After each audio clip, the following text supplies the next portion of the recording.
जीवन की चुनौतियों का सामना। परिचय। राज अपनी अंतिम परीक्षा जो कल सवेरे होने वाली है के लिए अध्ययन कर रहा है। उसने रात में 1 बजे तक पढ़ाई की। फिर जब वो अपने ध्यान को एकाग्र करने में असमर्थ होने लगा तो उसने प्रातः 6 बजे का अलार्म लगाया और सोने का प्रयास करने लगा। चूंकि वह बेहद तनावग्रस्त है, अतः वह बिस्तर पर करवटें बदलता रह जाता है। उसके मन में इस प्रकार के विचार कौंधते हैं कि वह अपनी पसंद के विषय में उतने अंक पाने में असमर्थ हो गया है जितने कि उस विषय को आगे चुनने के लिए आवश्यक है। वह अपने आप को मित्रों के साथ मौज मस्ती करने तथा परीक्षा के लिए पूरी तैयारी न करने के लिए दोषी ठहराता है। प्रातः काल वह भारी सर लिए उठता है, नाश्ता भी नहीं कर पाता और किसी तरह परीक्षा के समय तक स्कूल पहुंचता है। वह प्रश्न पत्र को खोलता है तो उसका हृदय जोर से धड़क धड़क रहा होता है। हाथ पसीने से गीले होते हैं और उसे लगता है कि उसका मन पूर्णतः खाली हो गया है। आप में से कुछ लोगों ने राज के समान कभी न कभी अनुभव किया होगा। परीक्षा की चुनौती सभी विद्यार्थियों के लिए एक समान होती है। संभवतः आप भी से ही अपनी जीवन वृत्ति के संबंध में विचार कर रहे हो। यदि वह आपकी अपनी पसंद की न हो तो क्या होगा? क्या आप हार मान लेंगे?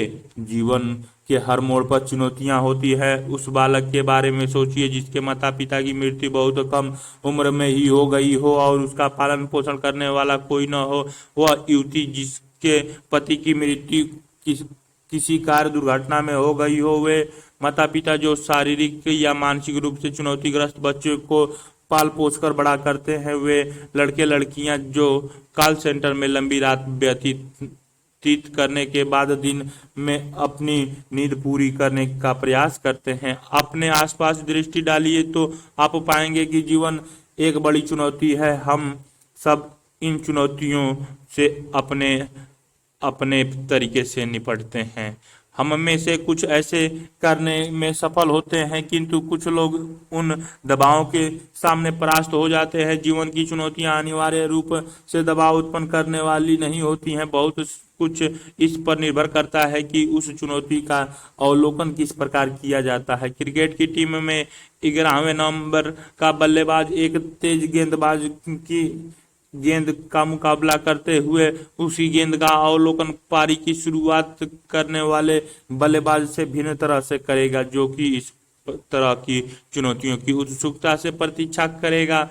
यह कहावत है कि चुनौती के सामने ही किसी की सर्वोत्तम क्षमता का पता चलता है।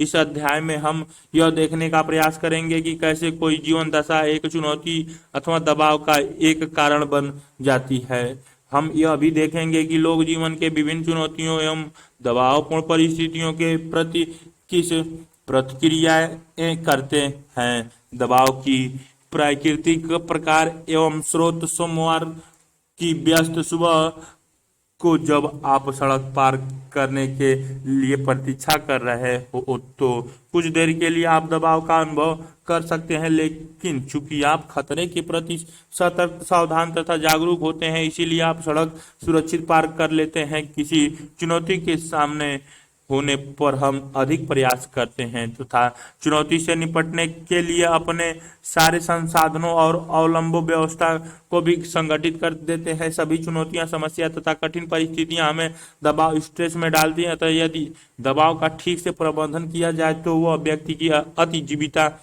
की संभावना में वृद्धि करता है। किंतु दबाव विद्युत की भांति होते हैं। दबाव ऊर्जा प्रदान करते हैं, मानव भाव प्रबोधन में वृद्धि करते हैं तथा निष्पादन को प्रभावित करते हैं। तथापि यदि विद्युत धारा अत्यंत तीव्र हो तो वह बल्ब की बत्ती को गला सकती है, विद्युत उपकरणों को खराब कर सकती है इत्यादि। उच्च दबाव भी अप्रीतकर प्रभाव उत्पन्न कर सकता है तथा हमारे खराब निष्पादन का कारण बन सकता है। इसके विपरीत बहुत कम दबाव के कारण व्यक्ति उदासीन तथा निम्न स्तर की अभिप्रेरणा का अनुभव कर सकता है, जिसके कारण वह कम दक्षतापूर्वक तथा धीमी गति से कार्य निष्पादित कर पाता है। यह याद रखना महत्वपूर्ण है कि प्रत्येक दबाव खराब या विनाशकारी नहीं होता। दबाव के उस स्तर जो आपके लिए लाभकर है तथा चोटी के निष्पादन स्तर की उपलब्धि एवं छोटे संकटों के प्रबंधन के लिए व्यक्ति के सर्वोत्तम गुणों में से एक है को वर्णित करने के लिए यू स्ट्रेस पद का उपयोग किया जाता है। फिर भी यू स्ट्रेस की व्यथा डिस स्ट्रेस में परिवर्तित हो जाने की संभावना रहती है। दबाव की यह अवरोक्त या पिछली अभिव्यक्ति ही हमारे शरीर के जीर्ण होने का कारण होती है। अतः दबाव का वर्णन किसी जीव द्वारा उद्दीपक घटना के प्रति की जाने वाली अनुक्रियाओं के प्रतिरूप के रूप में किया जा सकता है जो उसकी साम्यावस्था में व्यवधान उत्पन्न करता है तथा उसके सामना करने की क्षमता से कहीं अधिक होता है। दबाव की प्राकृतिक दबाव के अंग्रेजी भाषा के शब्द स्ट्रेस की व्युत्पत्ति लैटिन शब्द स्ट्रिकटस जिसका अर्थ है तंग या संकीर्ण तथा स्टिनगर जो क्रियापद है जिसका अर्थ है कसना से हुई है। यह मूल शब्द अनेक व्यक्तियों द्वारा दबाव अवस्था में वर्णित मांसपेशियों तथा श्वसन की कसावट तथा संकुचन की आंतरिक भावना को प्रतिबिंबित करता है। प्रायः दबाव को पर्यावरण की उन विशेषताओं के द्वारा भी समझाया जाता है जो व्यक्ति के लिए विघटनकारी होते हैं। दबाव कारक स्ट्रेसर के वे घटनाएं हैं जो हमारे शरीर में दबाव उत्पन्न करती हैं। ये शोर, भीड़, खराब संबंध या रोज स्कूल अथवा दफ्तर जाने की घटनाएं हो सकती हैं।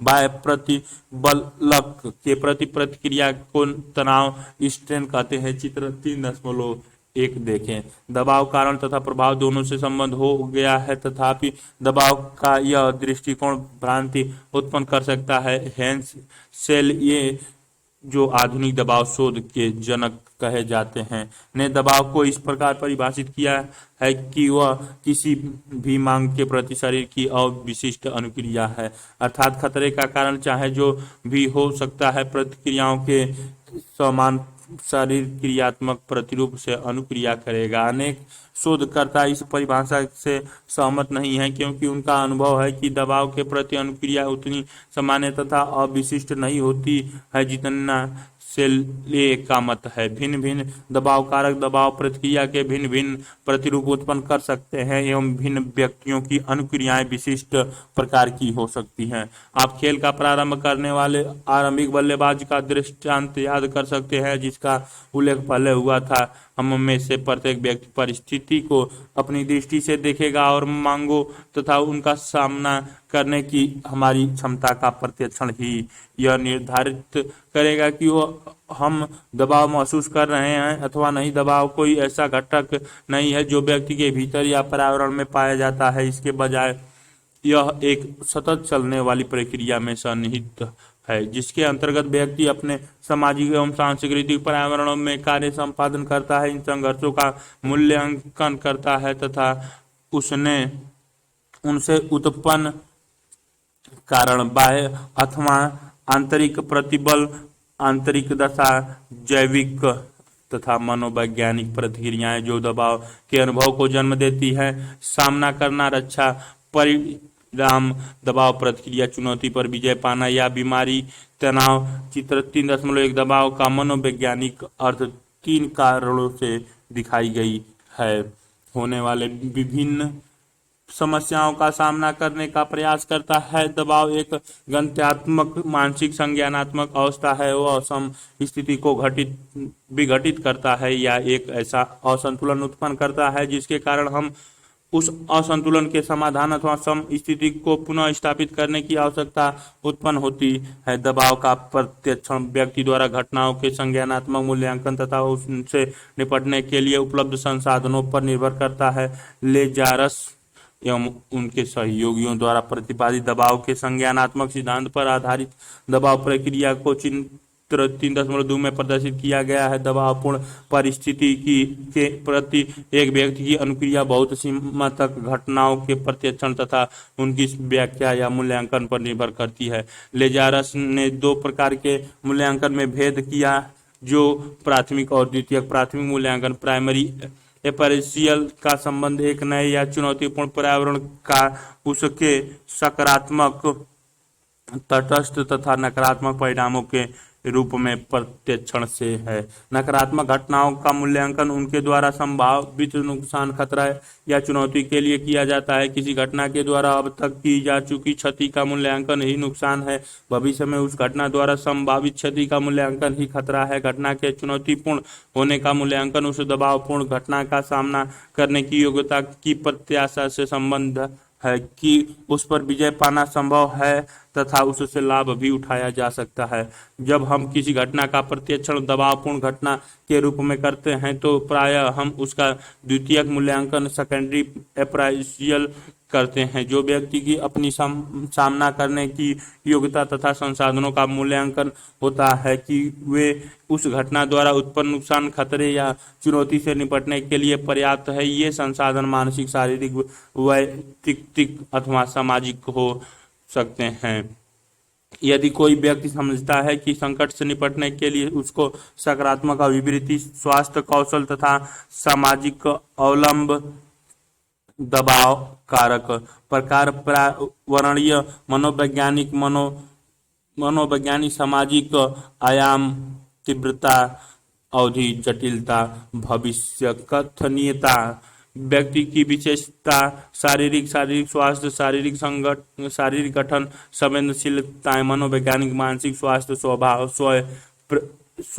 स्वप्रत्यय, सांस्कृतिक परिभाषाएं तथा अर्थ, प्रत्याशित अनुक्रियाएं, शैली, संसाधन, भौतिक धन, चिकित्सा देखभाल आदि, वैयक्तिक कौशल, सामना करने की शैली, सामाजिक अवलंबन का नेटवर्क, व्यावसायिक सहायता। दबाव मूल्यांकन शारीरिक क्रियात्मक अनुक्रिया, व्यवहारात्मक अनुक्रिया, संवेगात्मक अनुक्रिया और संज्ञानात्मक अनुक्रिया। चित्र 3.2 में दबाव कारक की प्रक्रिया का एक सामान्य मॉडल प्रस्तुत किया गया है। उपलब्ध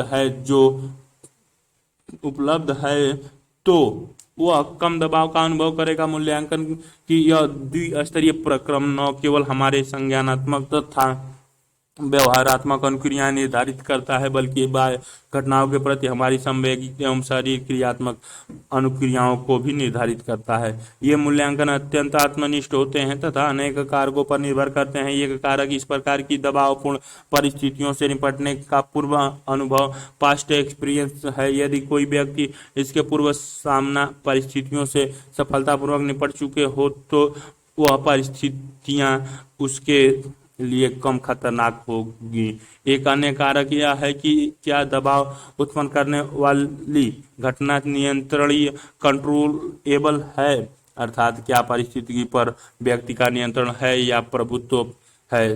एक व्यक्ति जो यह विश्वास करता है कि वह किसी नकारात्मक परिस्थिति के प्रारंभ होने या उसके प्रतिकूल परिणामों को नियंत्रित कर सकता है, तो वह उस व्यक्ति की अपेक्षा जैसे वैयक्तिक नियंत्रण का कोई बोध न हो, कम दबाव का अनुभव करेगा। उदाहरण के लिए आत्मविश्वास या क्षमता की भावना यह निर्धारित कर सकती है कि व्यक्ति किस परिस्थिति का मूल्यांकन एक खतरा या एक चुनौती के रूप में करेगा। इस प्रकार किसी दबाव कारक के अनुभव तथा परिणाम एक व्यक्ति से दूसरे व्यक्ति में भिन्न हो सकते हैं। दबाव का पद उन सभी पर्यावरणीय तथा वैयक्तिक घटनाओं को समाहित करता है जो किसी व्यक्ति के कुशल क्षेम या कल्याण के लिए चुनौती या खतरा होते हैं। ये दबाव कारक बाह्य हो सकते हैं, जैसे पर्यावरणीय शोर, वायु प्रदूषण, सामाजिक, किसी मित्र से संबंध टूट जाने और अकेलापन या मनोवैज्ञानिक द्वंद्व, कुंठा जो व्यक्ति के भीतर हो सकते हैं। प्रायः इन दबाव कारकों के परिणाम स्वरूप अनेक दबाव प्रतिक्रियाएं जो शरीर क्रियात्मक, व्यवहारात्मक, संवेगात्मक तथा संज्ञानात्मक चित्र 3.2 देखें हो सकती हैं। शरीर क्रियात्मक स्तर पर दबाव संबंधी व्यवहारों में भाव प्रबोधन एक अत्यंत महत्वपूर्ण भूमिका निभाता है। हाइपोथैलेमस हाइपोथैलेमस दो पथों के माध्यम से क्रिया प्रारंभ करता है। प्रथम पथ के अंतर्गत स्वायत्तता तंत्रिका तंत्र सम्मिलित है। अधिविक्र एडिनल ग्रंथि रुधिर में बड़ी मात्रा में कैटकोलाइमन्स एपिनेफ्रिन तथा नॉरएपिनेफ्रिन छोड़ देती है। इसके फलस्वरूप वो शरीर क्रियात्मक परिवर्तन होते हैं जो संघर्ष या पलायन जैसी अनुक्रिया में परिलक्षित होते हैं। द्वितीय पथ के अंतर्गत पीयूष या यूटिटरी ग्रंथि सम्मिलित है जो कार्टियोस्टीरायड कॉर्टिसोल का स्राव करती है तथा जो ऊर्जा प्रदान करती है। दबाव के प्रति जो संवेगात्मक प्रतिक्रियाएं होती हैं उनमें नकारात्मक संवेग जैसे भय, दुश्चिंता, उलझन, क्रोध, अवसाद या यहाँ तक कि नकार भी सम्मिलित होते हैं। व्यवहारात्मक अनुक्रियाएं तो दबावपूर्ण घटना की प्रकृति के आधार पर लगभग असंख्य ही दबाव कारक का मुकाबला, संघर्ष या खतरनाक घटना से पीछे हट जाना। पलायन व्यवहारात्मक अनुक्रियाओं को दो सामान्य श्रेणियां हैं। संज्ञानात्मक अनुक्रियाओं के अंतर्गत कोई घटना कितना नुकसान पहुंचा सकती है या कितनी खतरनाक है तथा उसे कैसे नियंत्रित किया जा सकता है, इससे संबंधी विश्वास आते हैं। इनके अंतर्गत ऐसी अनुक्रियाएं जैसे ध्यान केंद्रित न कर पाना तथा अंतर्वेधी, पुनर्वर्ती या दूषित विचार आते हैं, जैसा कि चित्र 3.2 में दर्शाया गया है। व्यक्ति जिन दबावों का अनुभव करते हैं वे तीव्रता, इंटेंसिटी कम बनाम अधिक तीव्र, अवधि ड्यूरेशन अल्पकालिक बनाम दीर्घकालिक, जटिलता कॉम्प्लेक्सिटी कम बनाम अधिक जटिलता तथा भविष्य कथनीयता प्रेडिक्टेबिलिटी अप्रत्याशित बनाम पूर्वानुमेय में भी भिन्न हो सकते हैं।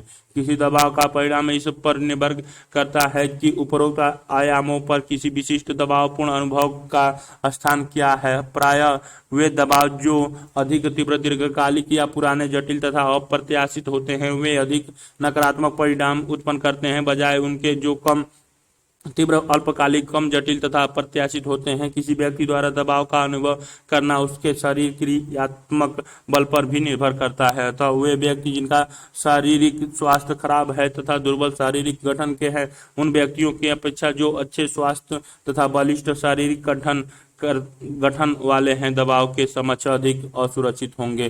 कुछ मनोवैज्ञानिक विशेषताएं जैसे मानसिक स्वास्थ्य, स्वभाव तथा स्वप्रत्यय भी दबाव के अनुभव के लिए प्रासंगिक हैं। वह सांस्कृतिक संदर्भ जिसमें हम जीवन यापन करते हैं किसी भी घटना के अर्थ का निर्धारण करता है तथा यह भी निर्धारित करता है कि विभिन्न परिस्थितियों में किसी प्रकार की अनुक्रियाएं अपेक्षित होती हैं। अतः दबाव के अनुभव किसी व्यक्ति के पास उपलब्ध संसाधन जैसे धन, सामाजिक कौशल, सामना करने की शैली, अवलंब का नेटवर्क इत्यादि द्वारा निर्धारित होते हैं। ये सारे कारक निर्धारित करते हैं कि किस विशिष्ट दबावपूर्ण परिस्थिति का मूल्यांकन कैसे होगा। दबाव के संकेत और लक्षण हर व्यक्ति के दबाव के प्रति अनुक्रिया उसके व्यक्तित्व, पालन पोषण तथा जीवन के अनुभवों के आधार पर भिन्न भिन्न होती है। प्रत्येक व्यक्ति के दबाव अनुक्रियाओं के अलग अलग प्रतिरूप होते हैं तथा चेतावनी देने वाले संकेत तथा उनकी तीव्रता भी भिन्न भिन्न होती है। हम में से कुछ व्यक्ति अपनी दबाव अनुक्रियाओं को पहचानते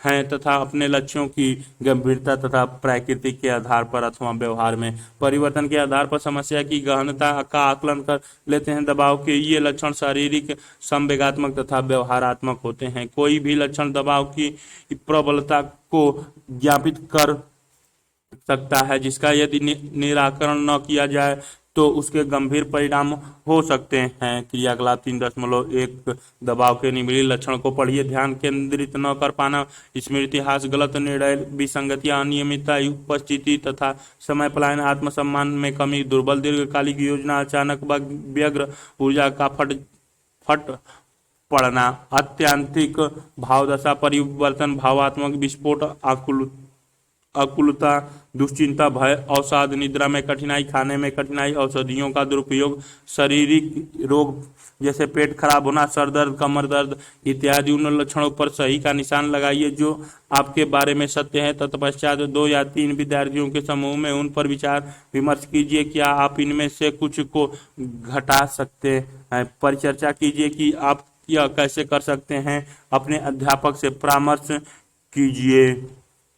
दबाव के प्रकार चित्र 3.2 में 3 मुख्य प्रकार के दबाव अर्थात भौतिक एवं पर्यावरणीय, मनोवैज्ञानिक तथा सामाजिक बताए गए हैं। यह समझना महत्वपूर्ण है कि दबाव के ये सभी प्रकार परस्पर संबंध हैं। भौतिक एवं पर्यावरणीय दबाव, भौतिक दबाव वे मांगे हैं जिसके कारण हमारी शारीरिक दशा में परिवर्तन उत्पन्न हो जाता है। हम तनाव का अनुभव करते हैं जब हम शारीरिक रूप से अधिक परिश्रम करते हैं, पौष्टिक भोजन की कमी हो जाती है, कई चोट लग जाती है या निद्रा की कमी हो जाती है। पर्यावरणीय दबाव हमारे परिवेश की वैसी दशाएं होती हैं जो प्राय अपरिहार्य होती हैं, जैसे वायु प्रदूषण, भीड़, शोर, ग्रीष्मकाल की गर्मी, शीतकाल की सर्दी इत्यादि। एक अन्य प्रकार के पर्यावरणीय दबाव प्राकृतिक विपदाएं तथा विपत्ति घटनाएं हैं, जैसे आग, भूकंप, बाढ़ इत्यादि। मनोवैज्ञानिक दबाव यह वे दबाव हैं जिन्हें हम अपने मन में उत्पन्न करते हैं। ये दबाव अनुभव करने वाले व्यक्तियों के लिए विशिष्ट होते हैं तथा दबाव के आंतरिक स्रोत होते हैं। हम समस्याओं के बारे में परेशान होते हैं, दुश्चिंता करते हैं या अवसादग्रस्त हो जाते हैं। ये सभी केवल दबाव के लक्षण ही नहीं हैं, बल्कि यह हमारे लिए दबाव को बढ़ाते भी हैं। मनोवैज्ञानिक दबाव के कुछ प्रमुख स्रोत कुंठा, द्वंद्व, आंतरिक एवं सामाजिक दबाव इत्यादि। जब कोई व्यक्ति या परिस्थिति हमारी आवश्यकताओं तथा अभिप्रेरकों को अवरुद्ध करती है, जो हमारे इष्ट लक्ष्य को प्राप्ति में बाधा डालती है, तो कुंठा, फ्रस्ट्रेशन उत्पन्न होती हैं। कुंठा के अनेक कारण हो सकते हैं, जैसे सामाजिक भेदभाव, अंतःवैरीय की तक क्षमता, स्कूल में कम अंक प्राप्त करना इत्यादि। 2 या 2 से अधिक असंगत आवश्यकताओं तथा अभिप्रेरकों में द्वंद्व, कॉन्फ्लिक्ट हो सकता है, जैसे कि क्या नृत्य का अध्ययन किया जाए या विज्ञान का। आप अध्ययन को जारी भी रखना चाह सकते हैं या कोई नौकरी भी करना चाह सकते हैं। आपके मूल्य में भी तब द्वंद्व हो सकता है जब आपके ऊपर किसी ऐसे कार्य को करने के लिए दबाव डाला जाए जो आपके अपने जीवन मूल्यों के विपरीत हो। आंतरिक दबाव, इंटरनल प्रेशर, हमारे अपने उन विश्वासों के कारण उत्पन्न होते हैं जो हमारी ही कुछ प्रत्याशाओं पर आधारित होती हैं, जैसे कि मुझे हर कार्यों में सर्वोत्तम होना चाहिए। इस प्रकार की प्रत्याशाएं केवल निराश ही करती हैं। हम में से अनेक अपने लक्ष्य तथा अवास्तविक अत्यंत उच्च स्तर को प्राप्त करने के लिए निर्दयता से स्वयं को प्रेरित करते रहते हैं। सामाजिक दबाव, सोशल प्रेशर उन व्यक्तियों द्वारा उत्पन्न किया जा सकते हैं जो हमारे ऊपर अत्यधिक मांगे थोप देते हैं। यह दबाव तब और भी बढ़ जाता है जब हमें इस तरह के लोगों के साथ काम करना पड़ता है। इसके अतिरिक्त कुछ ऐसे व्यक्ति हो सकते हैं जिनके साथ हमें अंतर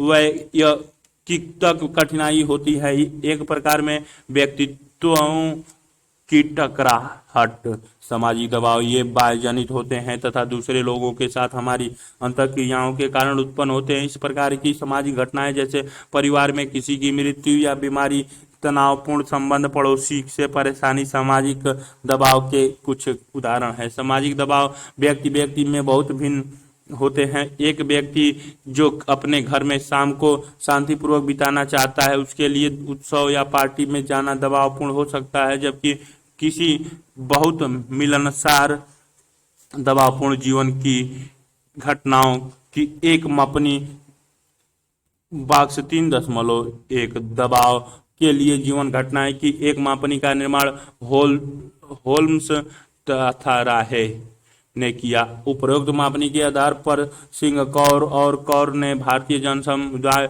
के लिए दबावपूर्ण जीवन घटनाओं की एक मापनी विकसित की है, जिसे संभावित दबावपूर्ण जीवन घटना बॉक्स presumptive stressful life event scale कहते हैं। यह 51 जीवन परिवर्तनों की एक आत्म निर्धारण प्रश्नावली है जिनका किसी व्यक्ति ने अनुभव किया हो। इनमें से प्रत्येक जीवन घटना को उसके गंभीरता के आधार पर एक संख्यात्मक मूल्य प्रदान किया जाता है। उदाहरण के लिए, किसी व्यक्ति के जीवन साथी की मृत्यु को 95 व्यक्तिगत बीमारी या चोट के लिए 56, परीक्षा में असफलताओं के लिए 43, किसी परीक्षा या साक्षात्कार में बैठने के लिए 43 तथा सोने की आदत में परिवर्तन के लिए 33 माध्य दबाव अंक के रूप में प्रदान किए जाते हैं। इसके अंतर्गत सकारात्मक तथा नकारात्मक दोनों ही प्रकार की घटनाओं को सम्मिलित किया जाता है, क्योंकि यह विश्वास है कि दोनों ही प्रकार में परिवर्तन दबाव उत्पन्न करते हैं। किसी उत्तरदाता ने जीवन के पिछले 1 वर्ष के लिए परिवर्तन वाली घटनाओं या एकांशों पर निशाना लगाया हो तो उन सभी का भारित योगफल ही उसका दबाव अंक होगा। इस मापनी के कुछ प्रतिदर्श एकांश निम्नलिखित हैं। जीवन घटनाएं माध्य दबाव अंक: परिवार में किसी निकट संबंधी की मृत्यु 66 अंक, अप्रत्याशित दुर्घटना या अभिघात 53 अंक, परिवार के किसी सदस्य की बीमारी 52 अंक, मित्र से संबंध टूटना 47 अंक, परीक्षा में बैठना 43 अंक, भोजन की आदतों में परिवर्तन 27 अंक। 1 वर्ष के दौरान घटित होने वाली ऐसे दबावपूर्ण जीवन घटनाएं जो प्रकट तौर पर किसी शारीरिक या मानसिक बीमारी के कारक न हो, उनका मध्यांक 2 होता है। यद्यपि जीवन घटनाओं तथा किसी विशेष बीमारी के बीच निम्न स्तर का ही संबंध पाया जाता है, जो कि जीवन घटनाएं तथा दबाव के बीच कमजोर सहचार्य को ही दर्शाता है। यह भी चर्चा का विषय रहा है कि क्या जीवन घटनाओं के कारण दबाव संबंधित बीमारी उत्पन्न होती है या दबाव के कारण जीवन घटनाएं तथा बीमारी उत्पन्न होती है। अधिकांश जीवन घटनाओं को प्रभावित एक व्यक्ति से दूसरे व्यक्ति में भिन्न होता है। दबावपूर्ण जीवन घटना तथा उसके पश्चात उत्पन्न होने वाली बीमारियों के बीच संबंध का मूल्यांकन करते समय इस प्रकार के कारकों का अध्ययन किया जाना चाहिए, जैसे वह आयु जब दबावपूर्ण घटना का प्रथम अनुभव हुआ, उनके घटित होने की आवृत्ति, दबावपूर्ण घटना की अवधि तथा सामाजिक अवलंब। व्यक्ति के लिए शाम को घर में बैठे रहना दबावपूर्ण हो सकता है। दबाव के स्रोत उन घटनाओं तथा दशाओं का प्रसार बहुत विस्तृत है जो दबाव को उत्पन्न करती हैं। इनमें से सबसे महत्वपूर्ण जीवन में घटने वाली ये प्रमुख दबावपूर्ण घटनाएं हैं जो किसी प्रियजन की मृत्यु या व्यक्तिगत चोट, खींच उत्पन्न करने वाली दैनिक जीवन की परेशानियां जो बहुत आवृत्ति के साथ घटित होती हैं, तथा अभिघातज घटनाएं जो हमारे जीवन को प्रभावित करती हैं। जीवन घटनाएं जब से हम पैदा होते हैं तभी से बड़े और छोटे एकाएक उत्पन्न होने वाली और अधिक धीरे धीरे घटित होने वाली परिवर्तन हमारे जीवन को प्रभावित करते रहते हैं। हमें छोटे तथा दैनिक होने वाले परिवर्तनों का सामना करना तो सीख लेते हैं, किंतु जीवन की महत्वपूर्ण घटनाएं दबावपूर्ण हो सकती हैं, क्योंकि वे हमारी दिनचर्या को बाधित करती है और उथल पुथल मचा देती हैं। यदि इस प्रकार की कई घटनाएं, चाहे वे योजनाबद्ध हों, जैसे घर बदलकर नए घर में जाना, या पूर्वानुमानित न हो, जैसा किसी दीर्घकालिक संबंध का टूट जाना, कम समय अवधि में घटित होती है, तो हमें उनका सामना करने में कठिनाई होती है तथा हम दबाव के लक्षणों के प्रति अधिक प्रवण होते हैं। क्रियाकलाप 3.2 ऐसी दबावपूर्ण घटनाओं की पहचान कीजिए जिनका आपने तथा आपके 2 सहपाठियों ने पिछले 1 वर्ष में अनुभव किया हो। दबावपूर्ण घटनाओं का सूचीबद्ध कीजिए तथा उन्हें 1 से 5 तक इस प्रकार कोटि क्रम में रखिए जितना उन्होंने अपने जीवन पर नकारात्मक प्रभाव डाला हो। इसके पश्चात उन घटनाओं का चयन कीजिए जो आप में तथा आपके दोनों सहपाठियों में एक समान हो। ज्ञात कीजिए कि आपको तथा आपके मित्र को किस सीमा तक इसमें से प्रत्येक दबाव का सामना करने के लिए योग्यता, कौशल तथा पारिवारिक सहायता उपलब्ध है। इन परिणामों पर अपने अध्यापक के साथ विचार विमर्श कीजिए। परेशान करने वाली घटनाएं: इस प्रकार की दबावों की प्रकृति व्यक्तिगत होती हैं, जो अपने दैनिक जीवन में घटनाओं के कारण बनी रहती हैं।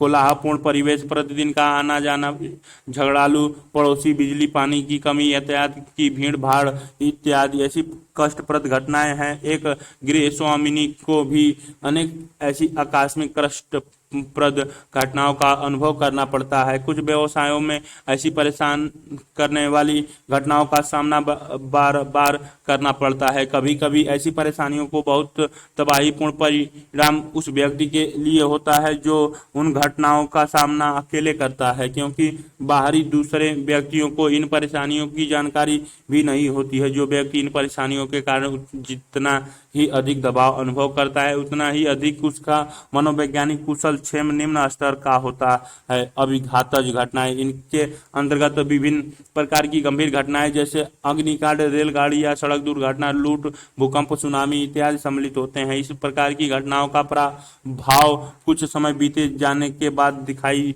देता है तथा कभी कभी ये प्रभाव दुश्चिंता, अतितावलोकन, स्वप्न तथा अंतर्वेदी विचार इत्यादि के रूपों में सतत रूप से बने रहते हैं। तीव्र अभिघातों के कारण संबंधों में भी तनाव उत्पन्न हो जाते हैं। इनका सामना करने के लिए विशेषज्ञों की सहायता की आवश्यकता पड़ सकती है, विशेष रूप से तब जब वे घटना के पश्चात महीनों तक सतत रूप से बने रहे। मनोवैज्ञानिक प्रकारों का स्वास्थ्य पर दबाव का प्रभाव। दबाव के प्रभाव क्या है? अनेक प्रभावों की प्राकृतिक शरीर की क्रियात्मक होती हैं, किंतु व्यक्तियों के भीतर अन्य परिवर्तन भी होते हैं। दबावपूर्ण स्थिति के साथ 4 प्रमुख दबाव प्रभाव संबंध है, जैसे संवेगात्मक इमोशनल, शरीर क्रियात्मक फिजिकोलॉजिकल, संज्ञानात्मक कॉग्निटिविटी तथा व्यवहारात्मक बिहेवियरल। संवेगात्मक प्रभाव, वे व्यक्ति जो दबावग्रस्त होते हैं प्रायः आकस्मिक मन स्थिति परिवर्तन का अनुभव करते हैं तथा सनकी की तरह व्यवहार करते हैं, जिसके कारण वे परिवार तथा मित्रों से विमुख हो जाते हैं। कुछ स्थितियों में इसके कारण एक दुष्चक्र प्रारंभ होता है, जिससे विश्वास में कमी होती है तथा जिसके कारण फिर और भी गंभीर संवेगात्मक समस्याएं उत्पन्न होती हैं। उदाहरण के लिए दुश्चिंता तथा अवसादों की भावना, शारीरिक तनाव में वृद्धि, मनोवैज्ञानिक तनाव में वृद्धि तथा आकस्मिक मन स्थिति परिवर्तन। भाग से 3.2 में परीक्षा दुश्चिंता के गोचर का वर्णन किया गया है। शरीर क्रियात्मक प्रभाव, जब शरीर या मनोवैज्ञानिक दबाव मनुष्य के शरीर पर क्रियाशील होते हैं तो शरीर में कुछ हार्मोन जैसे एड्रेनलिन तथा कॉर्टिसोल का स्राव बढ़ जाता है। ये हार्मोन हृदय गति, रक्तचाप स्तर, चयापचय तथा शारीरिक क्रिया में विशिष्ट परिवर्तन कर देते हैं। जब हम थोड़े समय के लिए दबावग्रस्त हो तो ये शारीरिक प्रतिक्रियाएं कुशलतापूर्वक कार्य करने में सहायता करती हैं, किंतु दीर्घकालिक रूप से यह शरीर को अत्यधिक नुकसान पहुंचा सकती हैं। एपिनेफ्रिन तथा नार एपिनेफ्रिन छोड़ना, पाचक तंत्र की धीमी गति, फेफड़ों में वायु मार्ग का विस्तार, हृदय गति में वृद्धि तथा रक्त वाहिकाओं का सिकुड़ना, इस प्रकार के शरीर क्रियात्मक प्रभावों का उदाहरण है। संज्ञानात्मक प्रभाव, इस यदि दबाव के कारण दाब प्रेशर निरंतर रूप से बना रहता है तो व्यक्ति मानसिक अतिभार से ग्रस्त हो जाता है। उच्च दबाव के कारण उत्पन्न यह पीड़ा व्यक्ति में ठोस निर्णय लेने की क्षमता को तेजी से घटा सकती है। घर में, जीविका में अथवा कार्य स्थान के लिए यह गलत निर्णयों के लिए तर्क वितर्क, असफलता, वित्तीय परीक्षा दुश्चिंता। भाग से 3.1 परीक्षा दुश्चिंता काफी प्रचलित गोचर है, जिसके अंतर्गत परीक्षा के पूर्व, उसके दौरान तथा उसके पश्चात तनाव या आकुलता की भावना पाई जाती है। परीक्षा के समय के आसपास के अनेक व्यक्ति दुश्चिंता का अनुभव करते हैं, जो उन्हें कुछ सीमा तक सहायक भी प्रतीत हो सकती है, क्योंकि वह अभिप्रेरित भी कर सकती है तथा व्यक्ति को अपने निष्पादन के लिए ध्यान केंद्रित करने के लिए दबाव बना सकती है। परीक्षा संबंधी अधीरता, आकुलता या असफलता का भय अत्यंत प्रतिभाशाली विद्यार्थियों के लिए भी काफी सामान्य से है, किंतु कुछ विद्यार्थियों में औपचारिक परीक्षा का दबाव इतनी उच्च स्तर की दुश्चिंता उत्पन्न कर देता है कि वे अपनी क्षमता के उस स्तर का प्रदर्शन नहीं कर पाते हैं जो उन्होंने कम दबावपूर्ण कक्षा स्थितियों में प्रदर्शित किया था। परीक्षा दुश्चिंता को मूल्यांकन आशंका, इलुएटिव एप्रोहेंसियंस या मूल्यांकन दबाव, इलोएटिव स्ट्रेस कहकर अभिलक्षित किया जाता है तथा उसका व्यवहारात्मक, संज्ञानात्मक तथा शरीर क्रियात्मक प्रभाव अन्य दबावों कारक द्वारा उत्पन्न किए जाने वाले प्रभाव से भिन्न नहीं होता है। अत्यधिक दबाव विद्यार्थी की तैयारी, एकाग्रता तथा निष्पादन में बाधा डालता है।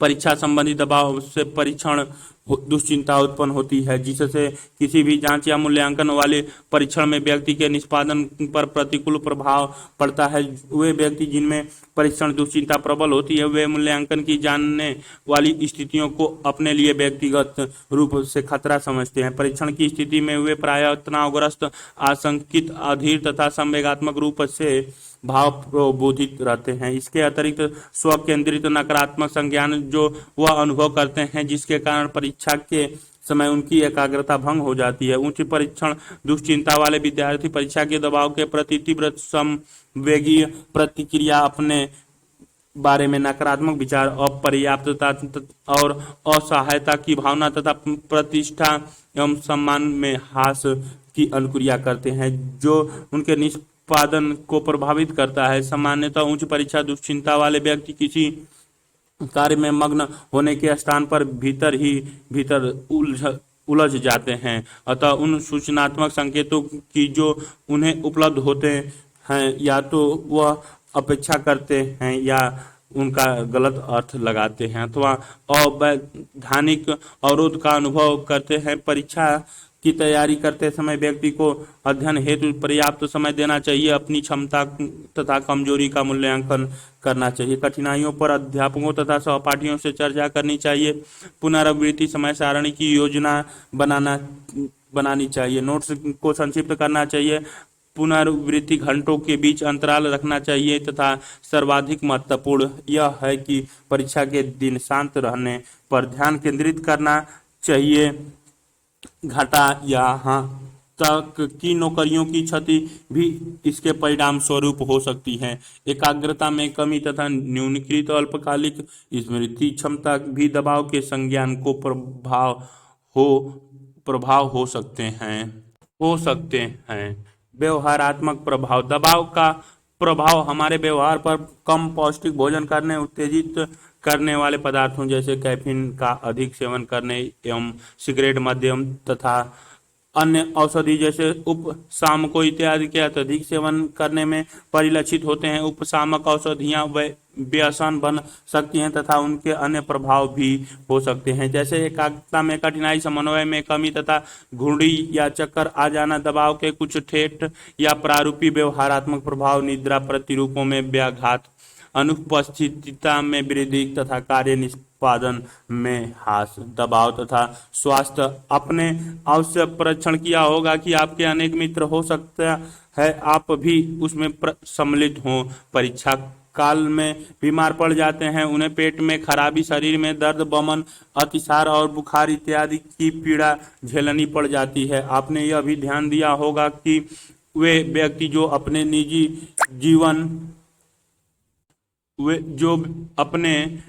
जीवन में अप्रसन्न या दुखी होते हैं, वे उन दूसरे व्यक्तियों की अपेक्षा जो खुश हैं तथा जीवन का आनंद लेते हैं, बारंबार बीमार पड़ते हैं। दीर्घकालिक दैनिक दबाव किसी व्यक्ति का ध्यान अपनी देखभाल करने से हटा सकता है। जब दबाव दीर्घकालिक हो तो वह व्यक्तियों के शारीरिक स्वास्थ्य को प्रभावित करता है तथा मनोवैज्ञानिक प्रक्रियाओं को भी दुर्बल करता है। जब पर्यावरण की मांगों के कारण दबाव और बाधाएं अति तीव्र हो तथा परिवार और मित्रों से सहायता कम हो तो व्यक्ति परिश्रांति और अभिवृत्तिक समस्याओं का अनुभव करता है। दीर्घकालिक थकावट, कमजोरी और ऊर्जा की कमी के संकेत शारीरिक प्रशांति में प्रकट होते हैं। मानसिक परिश्रांति उत्तेजनशीलता, दुश्चिंता, असहायता तथा निराशा की भावनाओं के रूप में प्रकट होती हैं। शारीरिक, संवेगात्मक तथा मनोवैज्ञानिक परिश्रांति की इस अवस्था को बर्न आउट कहते हैं। अब ऐसे विश्वासप्रद साक्ष्य उपलब्ध हैं जो यह प्रदर्शित करते हैं कि दबाव के कारण प्रतिरक्षक तंत्र में परिवर्तन उत्पन्न हो सकते हैं तथा किसी के भी बीमार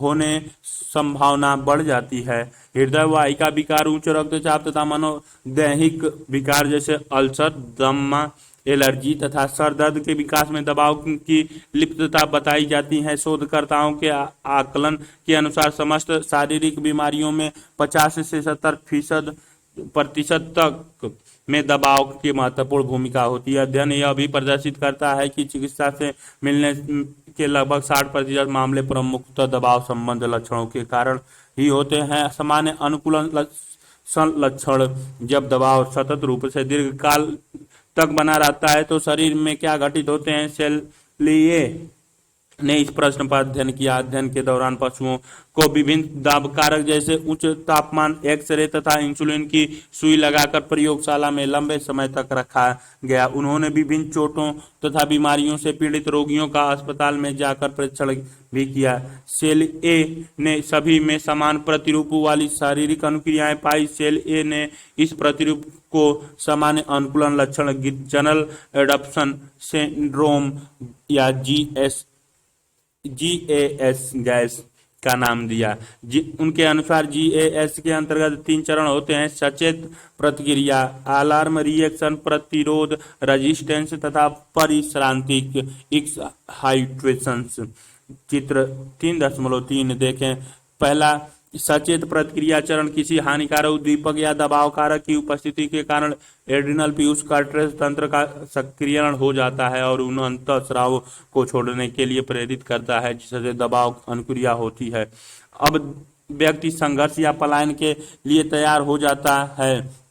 सामान्य प्रतिरोध का स्तर, सचेत प्रतिक्रिया, प्रतिरोध चरण, परिश्रांति चरण। चित्र 3.3 सामान्य अनुकूलन लक्षण प्रदर्शित किया गया है। दूसरा, प्रतिरोध चरण, यदि दबाव दीर्घकालिक होता है तो प्रतिरोध चरण प्रारंभ होता है। प्रानुकंपी तंत्रिका तंत्र शरीर के संसाधनों का अधिक सावधानी पूर्ण उपयोग करने को उद्दीत करता है। जीव खतरे का सामना करने के लिए मुकाबला करने का प्रयास करता है। तीसरा, परिश्रांति चरण, एक ही दबाव कारक अथवा अन्य दबाव कारकों के समक्ष दीर्घकालिक उद्भाषण से शरीर के संसाधन निष्कासित हो जाते हैं जिसके कारण परिश्रांति का तृतीय चरण आता है। सचेत प्रतिक्रिया तथा प्रतिरोध चरण में कार्यरत शरीर क्रियात्मक तंत्र अप्रभावी हो जाते हैं तथा दबाव संबंध रोगों जैसे उच्च रक्तचाप की संभावना बढ़ जाती है। सेल ए के मॉडल की आलोचना इसलिए की गई कि उसमें दबाव में मनोवैज्ञानिक कारकों की बहुत सीमित भूमिका बताई गई है। शोधकर्ताओं के अनुसार घटनाओं का मनोवैज्ञानिक मूल्यांकन दबाव के निर्धारण के लिए अत्यंत महत्वपूर्ण है। व्यक्ति दबाव के प्रति क्या अनुक्रिया करेगा यह बहुत सीमा तक उसके प्रत्यक्षण व्यक्तित्व तथा जैविक संरचना से प्रभावित होता है। दबाव तथा प्रतिरक्षक तंत्र, दबाव के कारण प्रतिरक्षक तंत्र की कार्यप्रणाली दुर्बल हो जाती है जिसके कारण बीमारी उत्पन्न हो सकती है। प्रतिरक्षक तंत्र शरीर के भीतर तथा बाहर से होने वाले हमलों से शरीर की रक्षा करता है। मन स्तर तंत्रिका प्रतिरक्षा विज्ञान, साइको न्यूरोइम्यूनोलॉजी मन, मस्तिष्क और प्रतिरक्षा तंत्र के बीच संबंधों पर ध्यान केंद्रित करता है। यह प्रतिरक्षक तंत्र पर दबाव के प्रभाव का अध्ययन करता है। प्रतिरक्षक तंत्र कैसे काम करता है। प्रतिरक्षक तंत्र में श्वेत रक्त कोशिकाएं या श्वेताणु, ल्यूकोसिटी, बाह्य तत्व, एंटीजन जैसे वायरस को पहचान कर नष्ट करता है। इनके द्वारा रोग प्रतिरोध कारकों एंटीबॉडीज का निर्माण भी होता है। प्रतिरक्षक तंत्र में ही टी कोशिकाएं, बी कोशिकाएं तथा प्राकृतिक रूप से नष्ट करने वाली कोशिकाओं सहित कई प्रकार के श्वेताणु होते हैं। टी कोशिकाएं हमला करने वाले को नष्ट करती हैं तथा टी सहायक कोशिकाएं रक्षात्मक क्रियाओं में वृद्धि करती हैं। इन्हीं टी सहायक कोशिकाओं पर human immuno deficiency virus HIV हमला करते हैं जो कि एक्वायर्ड इम्यूनोडेफिशिएंसी सिंड्रोम एड्स के कारक है। बी कोशिकाएं रोग प्रतिकारकों का निर्माण करती हैं। प्राकृतिक रूप से नष्ट करने वाली कोशिकाएं वायरस तथा और भूत या ट्यूमर दोनों के विरुद्ध लड़ाई करती हैं। दबाव के कारण प्राकृतिक रूप से नष्ट करने वाली कोशिकाओं की कोशिका विषाक्तता प्रभावित हो सकती है, जो प्रमुख संक्रमणों तथा कैंसर से रक्षा में अत्यधिक महत्वपूर्ण होती हैं। अत्यधिक उच्च दबाव से ग्रस्त व्यक्तियों में प्राकृतिक रूप से नष्ट करने वाली कोशिकाओं की कोशिका विषाक्तता में भारी कमी पाई गई है। यह उन विद्यार्थियों जो महत्वपूर्ण परीक्षाओं में बैठने जा रहे हैं, शोक संतप्त व्यक्तियों तथा जो गंभीर रूप से अवसादग्रस्त है में भी पाई जाती गई है। अध्ययन यह प्रदर्शित करते हैं कि प्रतिरक्षक तंत्र की क्रियाशीलता उन व्यक्तियों में बेहतर पाई जाती है जिन्हें सामाजिक अवलंब उपलब्ध रहता है। इसके अतिरिक्त प्रतिरक्षक तंत्र में परिवर्तन उन व्यक्तियों के स्वास्थ्य को अधिक प्रभावित करता है जिनका प्रतिरक्षक तंत्र पहले से भय, क्रोध, शत्रुता, क्रोध विस्फोटक, क्रोधवेश प्रदर्शन, विनिवर्तन, निराशा की भावना और दबाव हार्मोन। प्रतिरक्षक तंत्र का दुर्बल पड़ जाना मानसिक का शारीरिक बीमारी। चित्र 3.4 दबाव का बीमारी से संबंध चित्र में दिखाई गई है ही दुर्बल हो चुका है। नकारात्मक संवेगों सहित दबाव हार्मोन का स्राव होना जिनके द्वारा प्रतिरक्षा तंत्र दुर्बल होता है, जिसके परिणाम स्वरूप मानसिक तथा शारीरिक स्वास्थ्य प्रभावित होते हैं। इसका महत्वपूर्ण अनुक्रम चित्र 3.4 में दर्शाया गया है। मनोवैज्ञानिक दबाव के साथ नकारात्मक संवेग तथा संबंध व्यवहार जैसे अवसाद, शत्रुता, क्रोध तथा आक्रामकता भी अनुषंगिक होते हैं। स्वास्थ्य पर दबाव के प्रभाव का अध्ययन करते समय नकारात्मक संवेगिक स्थितियां विशेष सरोकार रखती हैं। दीर्घकालिक दबाव में वृद्धि होते रहने से मनोवैज्ञानिक विकार जैसे आतंक, पैनिक दौरे तथा मनोग्रस्त व्यवहार बढ़ जाते हैं। आकुलता से परेशानी इस सीमा तक बढ़ सकती है जो दिल के दौरे तक का भ्रम उत्पन्न कर सकती है। दीर्घकालिक दबाव के दाब में व्यक्ति अविवेकीय भय, मन स्थिति में आकस्मिक परिवर्तन एवं दुर्वृत्त के प्रति अधिक प्रवण होते हैं तथा वे अवसाद, क्रोध तथा उत्तेजनशीलता के दौरे का अनुभव कर सकते हैं। यह नकारात्मक संवेग प्रतिरक्षक तंत्र के प्रकारों से संबंध प्रतीत होता है। अपने संसार की व्याख्या करने की योग्यता तथा उस व्याख्या को अपने तक अर्थ तथा संवेगों से जोड़ने का हमारे शरीर पर प्रत्यक्ष एवं प्रबल प्रभाव पड़ता है। नकारात्मक मन स्थिति दुर्बल स्वास्थ्य परिणामों से संबंध पाई गई है। निराशा की भावना का संबंध रोगों के और बिगड़ने से, चोटों के जोखिम में वृद्धि तथा विभिन्न कारणों से मृत्यु से संबंध होता है। जीवन शैली दबाव के कारण स्वास्थ्यकर जीवन शैली या स्वास्थ्य को नुकसान पहुंचाने वाले व्यवहार उत्पन्न हो सकते हैं। व्यक्ति के निर्णयों तथा व्यवहारों का वह समग्र प्रतिरूप जीवन शैली कहलाता है जो व्यक्ति के स्वास्थ्य तथा जीवन की गुणवत्ता को निर्धारित करता है। दबाव से ग्रस्त व्यक्ति रोगजनकों, पैथोजेंस जो कि शारीरिक रोग उत्पन्न करने के अभिकर्ता होते हैं, जो समक्ष अधिक आरक्षित रहते हैं। दबाव से ग्रस्त व्यक्तियों को पौष्टिक भोजन की आदत कम होती है, वे सोते भी कम हैं तथा वे स्वास्थ्य के लिए जोखिम वाले व्यवहार जैसे धूम्रपान तथा मद दुरुपयोग भी अधिक करते हैं। स्वास्थ्य को क्षति पहुंचाने वाले ये व्यवहार धीरे धीरे विकसित होते हैं तथा अस्थायी रूप से आनंददायक अनुभवों से संबंध होते हैं, अपितु हम उनके दीर्घकालिक नुकसानों की अनदेखी करते हैं तथा उनके कारण हमारे जीवन में उत्पन्न होने वाले जोखिम को कम महत्व देते हैं। अध्ययन यह प्रदर्शित करते हैं कि स्वास्थ्य वर्धक व्यवहार जैसे संतुलित आहार, नियमित व्यायाम, पारिवारिक अवलंब आदि अच्छे स्वास्थ्य में बहुत महत्वपूर्ण भूमिका निभाते हैं। जीवन शैली से जुड़ा जिसमें सम्मिलित हैं संतुलित निम्न वसायुक्त आहार, नियमित व्यायाम और सकारात्मक चिंतन के साथ सतत क्रियाकलाप दीर्घ आयु और अच्छे स्वास्थ्य को बढ़ाते हैं। आधुनिक जीवन शैली में खाने पीने और तथा कथित तेज रफ्तार वाले अच्छे जीवन की अधिकता ने हम में से कुछ में स्वास्थ्य के मूल सिद्धांतों का उल्लंघन किया है कि हम क्या खाते हैं, क्या सोचते हैं और क्या अपने जीवन के साथ क्या करते हैं। दबाव का सामना करना, पिछले वर्षों में यह धारणा प्रबल हुई है कि हम दबाव का सामना कैसे करते हैं वही हमारे मनोवैज्ञानिक कुशल क्षेम को, हमारे सामाजिक प्रकार्यों को तथा हमारे स्वास्थ्य को प्रभावित करता है, न कि दबाव का अनुभव सामना करना कोपिनिंग दबाव के प्रति एक गणनात्मक स्थिति विशिष्ट प्रतिक्रिया है। यह दबावपूर्ण स्थितियों या घटनाओं के प्रति कुछ निश्चित मूर्त अनुक्रियाओं का समुच्चय होता है जिनका उद्देश्य समस्या का समाधान करना तथा दबाव को कम करना होता है। हम जिस प्रकार दबाव का सामना करते हैं वह प्रायः हमारे अस्थायी गहरी जड़ पर आधारित विश्वासों पर निर्भर करता है जो हमारे अनुभव पर आधारित है। जैसे यदि हम किसी यातायात जाम में फंस जाते हैं तो क्रोधित होते हैं क्योंकि हम विश्वास करते हैं कि यातायात को शीघ्रता से चलते रहना ही चाहिए। दबाव का प्रबंधन करने के लिए हमारे लिए यह आवश्यक है कि हम अपने सोचने के तरीके का पुनः मूल्यांकन करें तथा दबाव का सामना करने की युक्तियों या कौशलों को सीखें। जिन व्यक्तियों की दबाव का सामना करने की क्षमता कमजोर होती है उनकी प्रतिरक्षक अनुक्रियाएं भी दुर्बल होती हैं तथा प्राकृतिक रूप से नष्ट करने वाली कोशिकाओं की सक्रियता भी उनमें कम होती है। व्यक्ति दबावपूर्ण स्थितियों का सामना करने की युक्तियों के उपयोग में व्यक्तिगत भिन्नताएं प्रदर्शित करते हैं जिनमें लंबे समय तक संगति पाई जाती है, जिनके अंतर्गत प्रकट तथा अप्रकट दोनों प्रकार की क्रियाएं सम्मिलित हैं।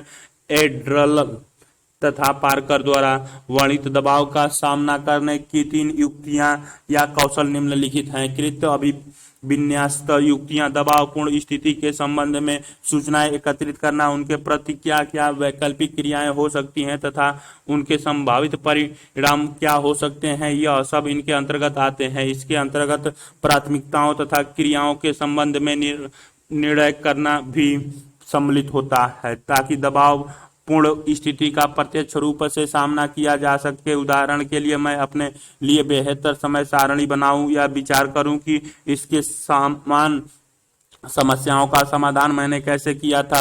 संवेग अभिविन्यास युक्तियां, इसके अंतर्गत मन में आशा बनाए रखने के प्रयास तथा अपने संवेगों पर नियंत्रण सम्मिलित हो सकते हैं। कुंठा तथा क्रोध की भावनाओं को अभिव्यक्त करना या फिर यह निर्णय करना कि परिस्थिति को बदलने के लिए कुछ भी नहीं किया जा सकता है, भी इसके अंतर्गत सम्मिलित हो सकते हैं। उदाहरण के लिए मैं अपने मन को क्रियाकलाप 3.3 निम्नलिखित एकांश को 5 अंकीय मापनी के आधार पर उत्तर दें जिसमें 5 बराबर सदा, 1 बराबर कभी नहीं घोतक या उत्पन्न है।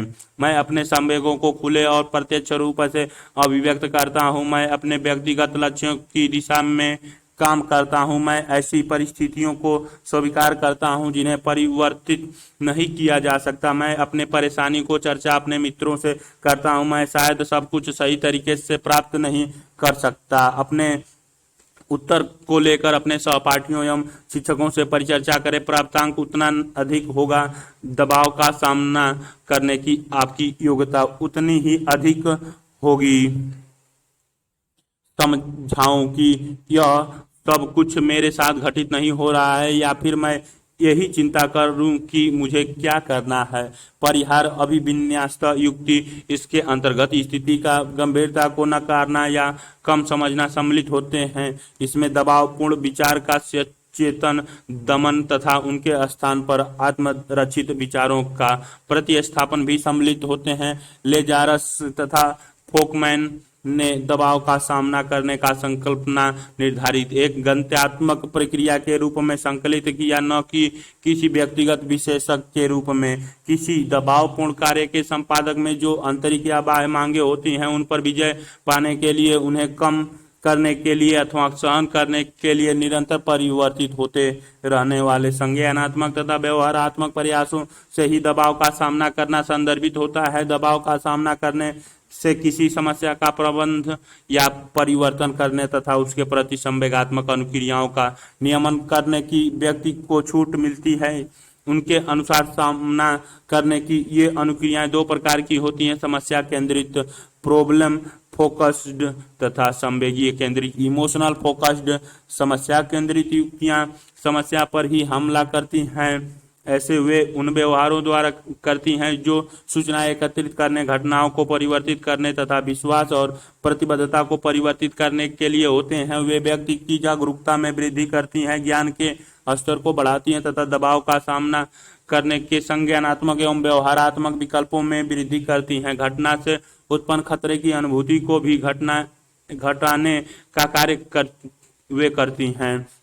उदाहरण के लिए, मैंने कार्य करने के लिए एक योजना का निर्माण किया तथा उसका क्रियान्वयन किया। संवेगीय केंद्रित युक्तियां प्रमुखतः मनोवैज्ञानिक परिवर्तन लाने हेतु उपयोग की जाती हैं, जिससे घटना में परिवर्तन लाने का अल्पतम प्रयास करते हुए उसके कारण उत्पन्न होने वाले संवेगात्मक विघटन के प्रभाव को सीमित किया जा सके।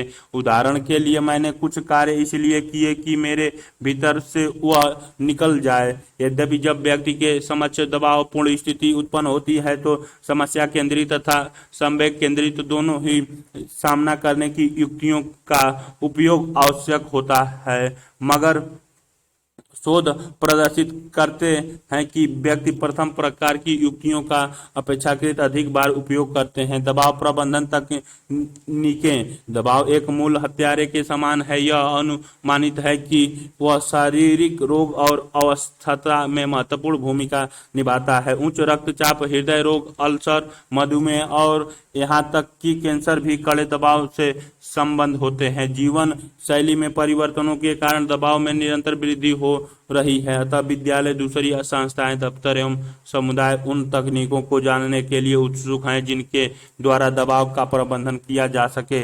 इनमें से कुछ तकनीकें निम्नलिखित हैं। विश्रांति की तकनीकें। यह वे सक्रिय कौशल हैं जिनके द्वारा दबाव के लक्षणों तथा बीमारियों जैसे उच्च रक्तचाप एवं हृदय रोग के प्रभाव में कमी की जा सकती है। प्रायः विश्रांति शरीर के निचले भाग से प्रारंभ होती है तथा मुख्य पेशियों तक इस प्रकार लाई जाती हैं जिससे संपूर्ण शरीर विश्राम अवस्था में आ जाए। मन को शांत तथा शरीर को विश्राम अवस्था में लाने के लिए गहन श्वसन के साथ पेशीय शिथिलन का उपयोग किया जाता है। क्रियाकलाप 3.4 निम्नलिखित में से सामना करने संबंधी कौन सा व्यवहार समस्या केंद्रित है? क्यों? अपने मित्र के साथ अपनी समस्या की चर्चा करना, परीक्षा में अनुत्तीर्ण होने पर दुखी महसूस करना, परीक्षा में कम अंक प्राप्त करने पर सहपाठियों को दोषी ठहराना, माता पिता से परीक्षा का परिणाम छिपाना, बुरी आदतों के लिए मित्रों को दोषी ठहराना, वार्षिक परीक्षा के लिए आवश्यक पुस्तकों का अध्ययन करना, किसी बड़े आघात के बाद अपने प्रदर्शन में सुधार के लिए प्रयास करना, दिए गए कार्य को पूरा न करने पर स्कूल न जाना, अपने उत्तर को लेकर सहपाठियों एवं शिक्षकों से परिचर्चा करें। ध्यान प्रक्रियाएं। योग विधि में ध्यान लगाने की प्रक्रिया में कुछ अधिगत प्रविधियां एक निश्चित अनुक्रम में उपयोग में लाई जाती हैं जिससे ध्यान को पुनः केंद्रित कर चेतना की परिवर्तित स्थिति उत्पन्न की जा सके। इसमें एकाग्रता को इतना पूर्ण रूप से केंद्रित किया जाता है कि ध्यानस्थ व्यक्ति किसी बाह्य उद्दीपक के प्रति अभिज्ञ हो जाता है तथा वह चेतना की एक भिन्न स्थिति में पहुंच जाता है। जय प्राप्ति या बायो फीडबैक, यह वह प्रक्रिया है जिसके द्वारा दबाव के शरीर क्रियात्मक पक्षों का परिवीक्षण कर उन्हें कम करने के लिए फीडबैक दिया जाता है कि व्यक्ति में वर्तमान कालिक शरीर क्रियाएं क्या हो रही हैं। प्रायः इसके साथ विश्रांति प्रशिक्षण का भी उपयोग किया जाता है। जय प्राप्ति प्रशिक्षण में 3 अवस्थाएं होती हैं। किसी विशिष्ट शरीर क्रियात्मक अनुक्रिया जैसे हृदय गति के प्रति जागरूकता विकसित करना, उस शरीर क्रियात्मक अनुक्रिया को शांत व्यवस्था में नियंत्रित करने के उपाय सीखना तथा उस नियंत्रण को सामान्य दैनिक जीवन में आंतरिक करना। सृजनात्मक मानस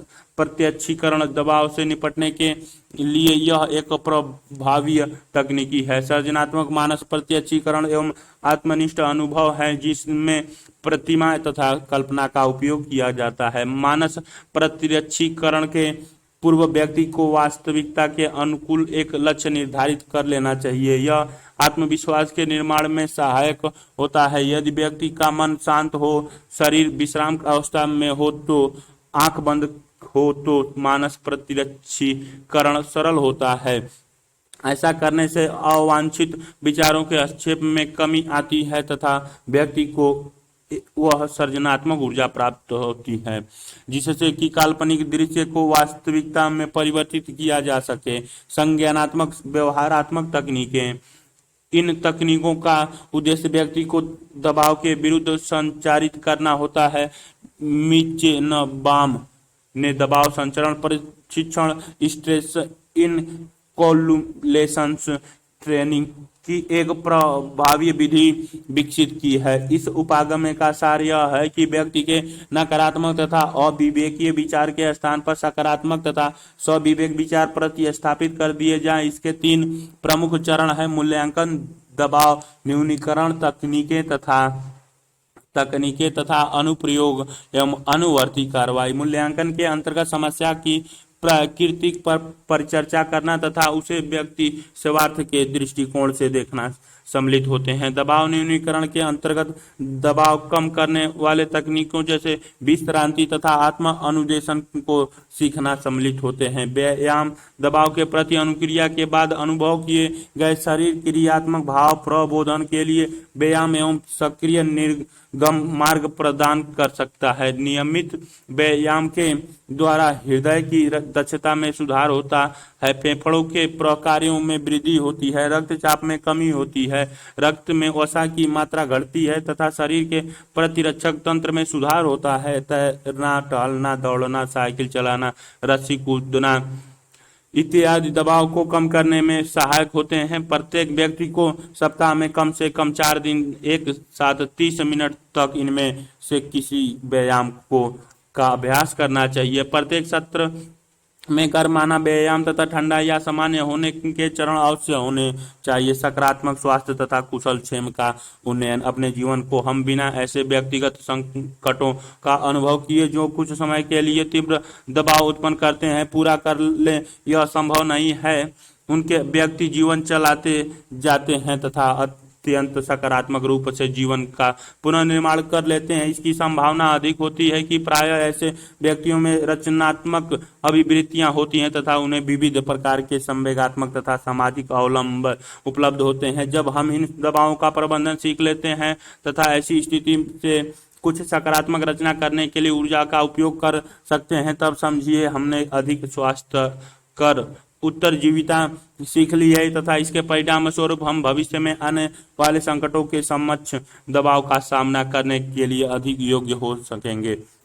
यह अस्वास्थ्यकर दबाव के खतरे के विरुद्ध प्रतिरक्षण के समान होता है। दबाव प्रतिरोधी व्यक्तित्व को बास द्वारा किए गए आधुनिक अध्ययन यह प्रदर्शित करते हैं कि वे व्यक्ति जिनमें उच्च स्तर के दबाव किंतु निम्न स्तर के रोग होते हैं,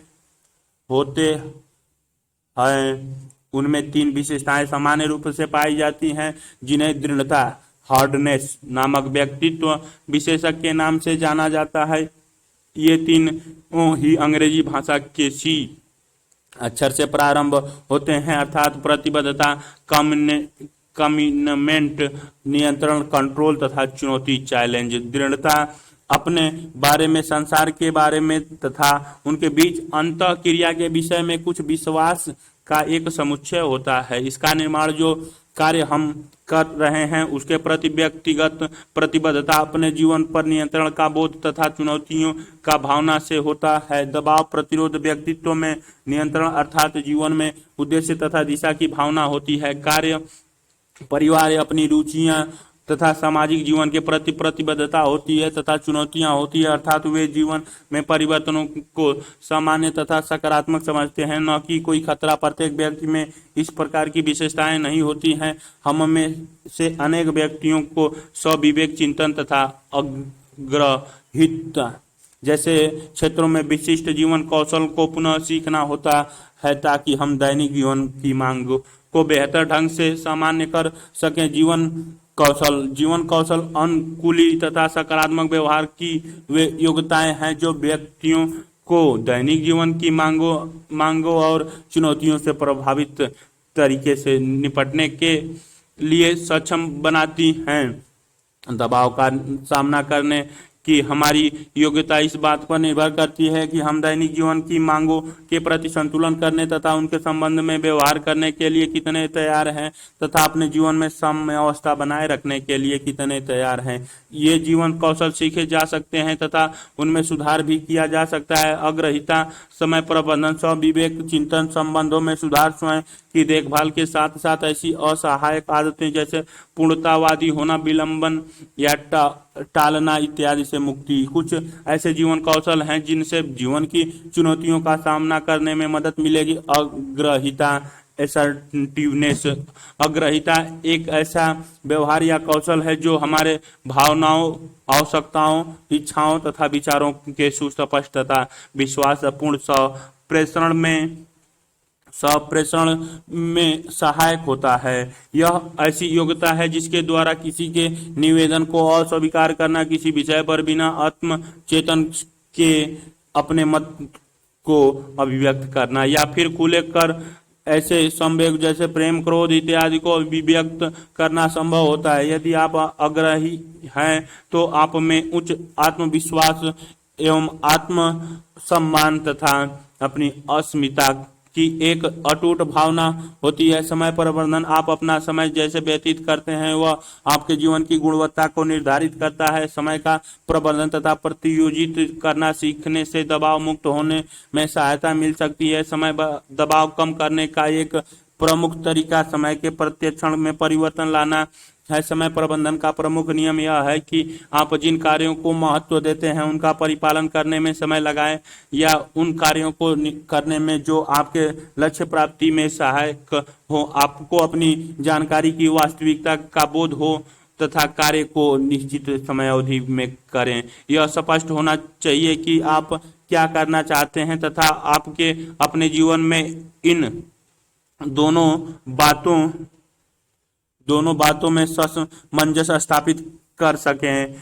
इन पर समय प्रबंधन निर्भर करता है। स्वविवेक, चिंतन, दबाव संबंधी अनेक समस्याएं विकृति चिंतन के परिणाम स्वरूप उत्पन्न होती हैं। आपके चिंतन और अनुभव करने के तरीकों में घनिष्ठ संबंध होता है। जब हम दबाव का अनुभव करते हैं तो हमें अंतर्निर्मित वर्णनात्मक अभिनीति होती है जिससे हमारा ध्यान भूतकाल के नकारात्मक विचारों तथा प्रतिमाओं पर केंद्रित हो जाता है जो हमारा वर्तमान तथा भविष्य के प्रत्येक क्षण को प्रभावित करता है। स्वविवेक चिंतन के कुछ नियम इस प्रकार हैं। अपने विकृति चिंतन तथा अविवेकी विश्वास को चुनौती देना, संभावित अंतर्वेदी नकारात्मक दुश्चिंता उत्तेजक विचारों को मन से निकालना तथा सकारात्मक कथन करना, संबंधों में सुधार, संप्रेषण सुदृढ़ और अस्थायी संबंधों की कुंजी है। इसके अंतर्गत 3 आवश्यक कौशल निहित हैं। सुनना कि दूसरा व्यक्ति क्या कह रहा है, अभिव्यक्त करना कि आप क्या सोचते हैं और महसूस करते हैं तथा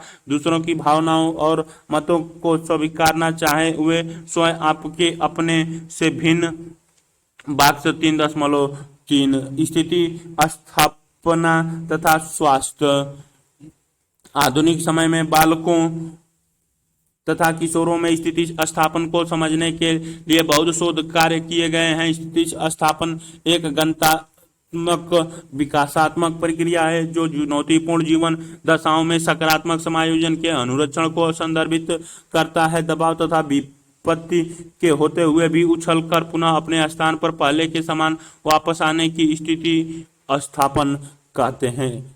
स्थिति स्थापन का संकल्पना निर्धारित आत्म अर्ध तथा आत्मनिवास, स्वायत्तता तथा आत्मनिर्भरता की भावनाओं को अभिव्यक्त करता है। अपने लिए सकारात्मक भूमिका प्रतिरूप ढूंढना, किसी अंतरंग मित्र को खोजना, ऐसे संज्ञानात्मक कौशल विकसित करना जैसे समस्या समाधान, सृजनात्मक संसाधन संपन्नता तथा नम्यता, और यह विश्वास कि मेरा जीवन अर्थपूर्ण है तथा उसका एक उद्देश्य है।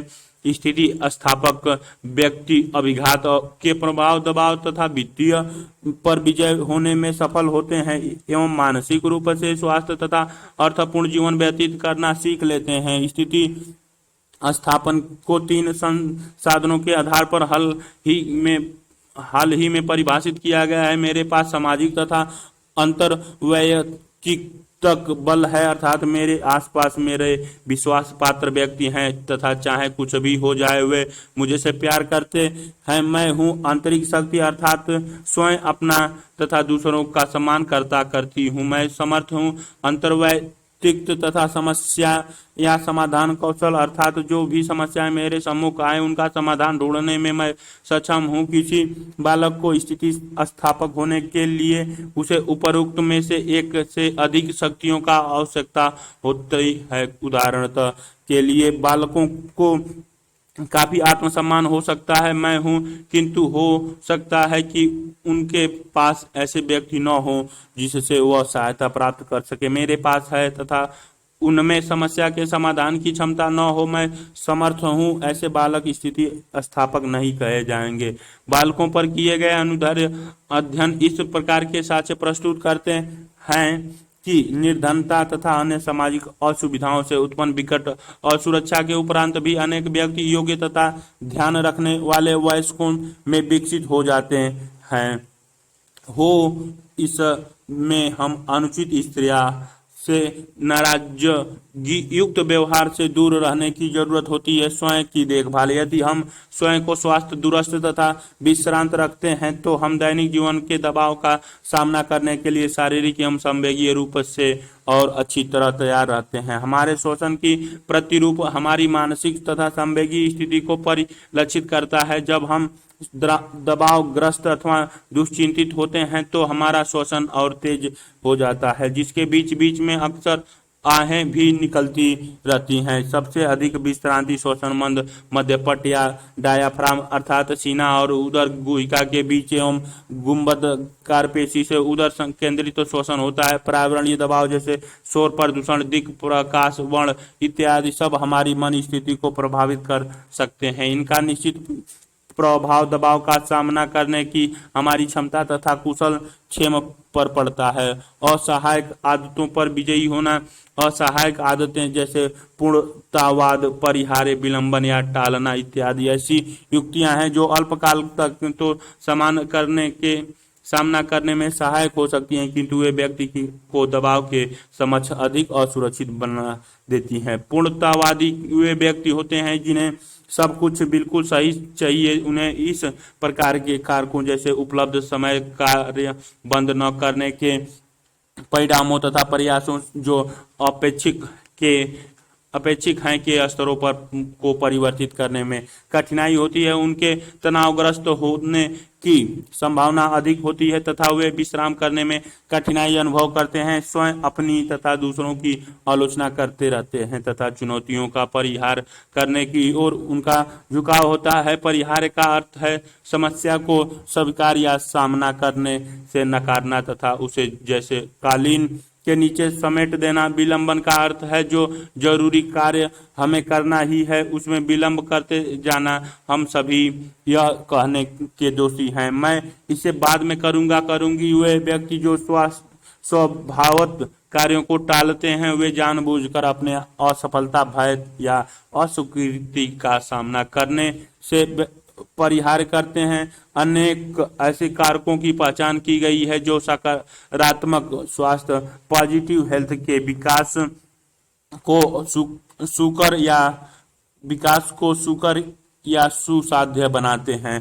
पूर्ण शारीरिक, मानसिक, सामाजिक तथा आध्यात्मिक कुशल क्षेम की अवस्था ही स्वास्थ्य है, न कि केवल रोग अथवा अशक्तता का अभाव। सकारात्मक स्वास्थ्य के अंतर्गत निम्नलिखित निर्मितियां आती हैं। स्वास्थ्य शरीर, उच्च गुणवत्ता वाले व्यक्तिगत संबद्ध जीवन में उद्देश्य का बोध, आत्मान जीवन के कृत्यों में प्रवीणता, दबाव, अभिघात एवं परिवर्तन के प्रति स्थिति सत्यापन। बॉक्स 3.3 में स्थित स्थापन तथा स्वास्थ्य के बीच संबंध वर्णित हैं, विशेष रूप से जो कारक दबाव के प्रतिरोधक का कार्य करते हैं तथा सकारात्मक स्वास्थ्य को सुकर बनाते हैं। वे हैं आहार, व्यायाम, सकारात्मक अभिवृत्ति, सकारात्मक चिंतन तथा सामाजिक अवलंबन। आहार। संतुलित आहार व्यक्ति की मन स्थिति को ठीक कर सकता है, ऊर्जा प्रदान कर सकता है, पेशियों का पोषण कर सकता है, परिसंचरण को समुन्नत कर सकता है, रोगों से रक्षा कर सकता है, प्रतिरक्षक तंत्र को सशक्त बना सकता है तथा व्यक्ति को अधिक अच्छा अनुभव करा सकता है, जिससे वह जीवन में दबावों का सामना और अच्छी तरह से कर सके। स्वास्थ्यकर जीवन की कुंजी है दिन में 3 बार संतुलित और विविध आहार का सेवन करना। किसी व्यक्ति को कितनी पोषण की आवश्यकता है, यह व्यक्ति की सक्रियता स्तर, आनुवंशिक, प्राकृतिक, जलवायु तथा स्वास्थ्य के इतिहास पर निर्भर करता है। कोई व्यक्ति क्या भोजन करता है तथा उसका वजन कितना है, इसमें व्यवहारात्मक प्रक्रियाएं निहित होती हैं। कुछ व्यक्ति पौष्टिक आहार तथा वजन का रखरखाव सफलतापूर्वक कर पाते हैं, किंतु कुछ अन्य व्यक्ति मोटापे के शिकार हो जाते हैं। जब हम दबाव ग्रस्त होते हैं तो हम आराम देने वाले भोजन, जिनमें प्रायः अधिक वसा, नमक तथा चीनी होती है, का सेवन करना चाहते हैं। व्यायाम बड़ी संख्या में किए गए अध्ययन शारीरिक स्वास्थ्य तथा स्वास्थ्य के बीच सुसंगत सकारात्मक संबंधों की पुष्टि करते हैं। इसके अतिरिक्त कोई व्यक्ति स्वास्थ्य की समुन्नति के लिए जो उपाय कर सकता है, उसमें व्यायाम जीवन शैली में वह परिवर्तन है जिसे व्यापक रूप से लोकप्रिय अनुमोदन प्राप्त है। नियमित व्यायाम वजन तथा दबाव के प्रबंधन में महत्वपूर्ण भूमिका निभाता है तथा तनाव, दुश्चिंता के अवसाद को घटाने में सकारात्मक प्रभाव प्रदर्शित करता है। अच्छे स्वास्थ्य के लिए जो व्यापक आवश्यक है, उनमें तनन या खिंचाव वाले व्यवसाय जैसे योग के आसान तथा वायुजीवीय व्यायाम जैसे दौड़ना, तैरना, साइकिल चलाना इत्यादि आते हैं। जहाँ खिंचाव वाले व्यायाम शांतिदायक प्रभाव डालते हैं, वहाँ वायुजीवी व्यायाम शरीर के भाव प्रबोधन स्तर को बढ़ाते हैं। व्यायाम के स्वास्थ्य संबंधी फायदे दबाव प्रतिरोधक के रूप में कार्य करते हैं। अध्ययन प्रदर्शित करते हैं कि शारीरिक स्वास्थ्यता व्यक्तियों को सामान्य मानसिक तथा शारीरिक कुशल क्षेम का अनुभव कराती हैं, उस समय भी जब जीवन में नकारात्मक घटनाएं घट रही हो। सकारात्मक अभिवृत्ति, सकारात्मक स्वास्थ्य तथा कुशल क्षेम सकारात्मक अभिवृत्ति के द्वारा प्राप्त किए जा सकता है। सकारात्मक अभिवृत्ति की ओर ले जाने वाली कुछ कार्य इस प्रकार है: वास्तविक का सही प्रत्याक्षण, जीवन में उद्देश्य तथा उत्तरदायित्व की भावना का होना, दूसरे व्यक्तियों के भिन्न दृष्टिकोण के प्रति स्वीकृति तथा सहिष्णुता का होना तथा सफलता के लिए श्रेय एवं असफलता के लिए दोष भी स्वीकार करना। अंत में नए विचारों के लिए खुलापन तथा विनोद स्वभाव, जिससे व्यक्ति स्वयं अपने ऊपर भी हंस सके, हमें ध्यान केंद्रित करना तथा चीजों को सही परिप्रेक्ष्य में देख सकने में सहायता करते हैं। सकारात्मक चिंतन की शक्ति दबाव का सामना करने तथा उसे कम करने में अधिकाधिक मानी जा रही है। आशावाद, जो कि जीवन के अनुकूल परिणामों की प्रत्याशा करने के प्रति झुकाव है, को मनोवैज्ञानिक तथा शारीरिक कुशल क्षेम से संबंधित किया गया है। व्यक्ति जिस प्रकार दबाव का सामना करते हैं उसमें भिन्नता होती है। उदाहरण के लिए आशावादी यह मानते हैं कि विपत्ति का सफलतापूर्वक सामना किया जा सकता है, जबकि निराशावादी घोर संकट या अनर्थ की ही प्रत्याशा करते हैं। आशावादी समस्या केंद्रित सामना करने की युक्तियों का अधिक उपयोग करते हैं तथा दूसरों से सलाह और सहायता मांगते हैं। निराशावादी समस्या या दबाव के स्रोत की अपेक्षा करते हैं और इस प्रकार युक्तियों का उपयोग करते हैं, जैसे उस लक्ष्य को ही त्याग देना जिसमें दबाव के कारण बाधा पड़ रही है, या यह नकारना कि दबाव विद्यमान भी है। सामाजिक अवलंब, ऐसे व्यक्तियों का अस्तित्व तथा उपलब्धता जिन पर हम विश्वास रख सकते हैं, जो यह स्वीकार करते हैं कि उन्हें हमारी परवाह है, जिनके लिए हम मूल्यवान हैं तथा जो हमें प्यार करते हैं, यही सामाजिक अवलंब की परिभाषा है। कोई व्यक्ति जो यह विश्वास करती है कि वह संप्रेषण और पारस्परिक आभार के एक सामाजिक जालक्रम का भाग है, वह सामाजिक अवलंब का अनुभव करती है। प्रत्याशिक अवलंब अर्थात सामाजिक अवलंब की गुणवत्ता स्वास्थ्य तथा कुशल क्षेम से सकारात्मक रूप से संबंध है, जबकि सामाजिक जालक्रम अर्थात सामाजिक अवलंब की मात्रा कुशल क्षेम से संबंध नहीं है, क्योंकि एक बड़े सामाजिक जालक्रम को बनाए रखना अत्यधिक समय लेने वाला तथा व्यक्ति पर मांगों का दबाव डालने वाला होता है। अध्ययन प्रदर्शित करते हैं कि वे महिलाएं जो दबावपूर्ण जीवन घटनाओं का अनुभव करती हैं, उनका यदि कोई अंतरंग मित्र था तो गर्भावस्था के दौरान वे कम अवसादग्रस्त थीं तथा उन्हें कम चिकित्सा जटिलताओं का सामना करना पड़ा। सामाजिक अवलंब दबाव के विरुद्ध संरक्षण प्रदान करता है। वे व्यक्ति जिन्हें परिवार तथा मित्रों से अधिक सामाजिक अवलंब उपलब्ध होता है, दबाव का अनुभव होने पर कम तनाव महसूस करते हैं तथा वे दबाव का सामना अधिक सफलतापूर्वक कर सकते हैं।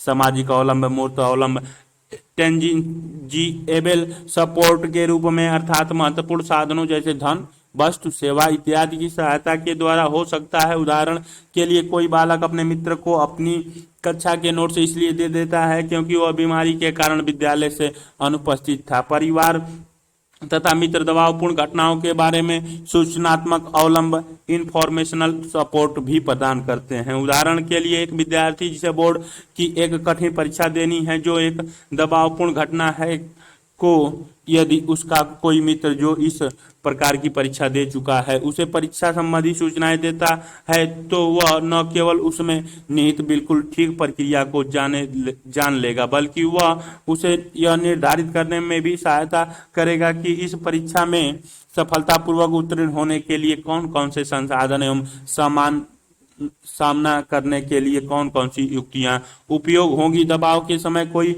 व्यक्ति दुश्चिंता तथा आत्मसम्मान में क्षति का अनुभव कर सकता है। ऐसे समय में सहायक मित्र तथा परिवार संवेगी अवलंब इमोशनल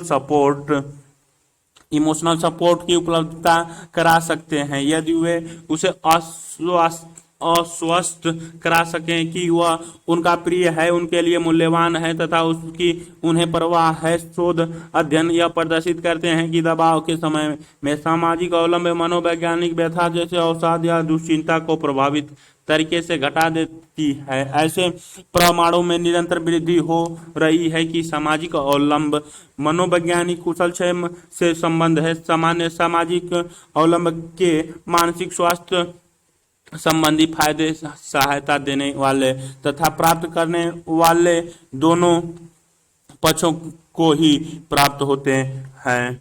अपने पड़ोस क्रियाकलाप 3.5 अपने पड़ोस में एक ऐसे बालक की पहचान कीजिए जो जीवन में किसी प्रमुख दबाव जैसे गंभीर दुर्घटना अथवा किसी हाल ही में अभिघातज अनुभव जैसे लूटपाट, अग्निकांड इत्यादि का शिकार हुआ हो। उस बालक तथा उसके परिवार से बातचीत कीजिए। क्या आप कुछ ऐसे कारकों को पहचान सकते हैं जिनसे उस समय अभिघात का सामना करने तथा उस पर विजयी होने से सहायता की होगी? क्या आपको अपने जीवन में भी कुछ ऐसे समान कारक दिखाई देते हैं? अपने अध्यापक के साथ परिचर्चा कीजिए।